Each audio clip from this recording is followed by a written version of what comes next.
بس احنا نازلين النهارده عشان نكمل سلسله المسيرات والوقفات الاحتجاجيه ننزل فيها من اول يوم التنحي حتى الان عشان نرد على المسرحيه الهزليه اللي بتحصل، ونعلن بس ان احنا مش موافقين على اللي بيحصل دوت، وان احنا فاهمين مين اللي بيعمل كده كويس، وان الثوره مستمره رغم الوف الناس اللي مش عايزاها تكمل. لا، الثوره مكمله، والثوره على الارض، بدليل ان احنا موجودين دلوقتي اهو، مش قاعدين في بيتنا، ان احنا مفيش حاجه عجبانا، ان احنا مش لاقيين امن، ان احنا مش لاقيين حريه، ان الناس الغلابه اللي احنا مش منهم لسه مش لاقيين العيش، مش لاقيين الحريه، مش لاقيين العداله الاجتماعيه اللي نازل بيها. امبارح بس عايزين نقول كلمه عليه، احنا ما يشغلناش مين اللي عمل كده يا جماعه، احنا ما يشغلناش مين اللي دافع او مين اللي ممول او مين اللي متواطئ، احنا اللي يشغلنا مين اللي مسؤول ومين اللي مستفيد. احنا حركات احتجاجيه، حركات ثوريه، بننزل على الارض بنضغط عليهم عشان خاطر بس يعني احنا ضمير الشارع دلوقتي.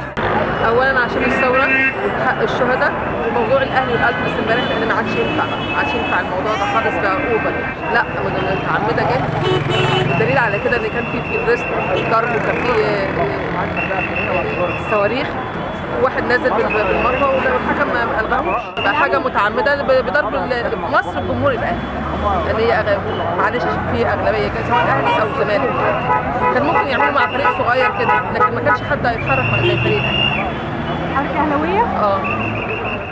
انا نزلت عشان اللي حصل امبارح، انا اصلا مش عاجبني الوضع في البلد من قبل حتى ما يحصل امبارح في ماتش الاهلي. العسكر موجود في الحكم، الدستور هيكتب والعسكر موجود في الحكم، ده طبعا غلط جدا. يعني المفروض ان هم ما يبقوش موجودين عشان ما يتضمنلهمش امتيازات معينه تبقى موجوده. يعني وضع البلد مش كويس، سيئات كتير بتحصل. قلنا في استقرار، لما في انتخابات مفيش استقرار، فبالتالي العسكر وجودهم مش في الحكم او في السياسه، العسكر وجودهم في ان هم يبقوا يحموا بلدنا مش اكتر. هم مش قادرين انهم يحموا بلدنا، فطبعا الاحسن ان هم يمشوا. ده السبب اللي نزلني، بالاضافه اللي حصل امبارح في ماتش الاهلي. انت اهلاويه؟ لا، انا وايت نايت.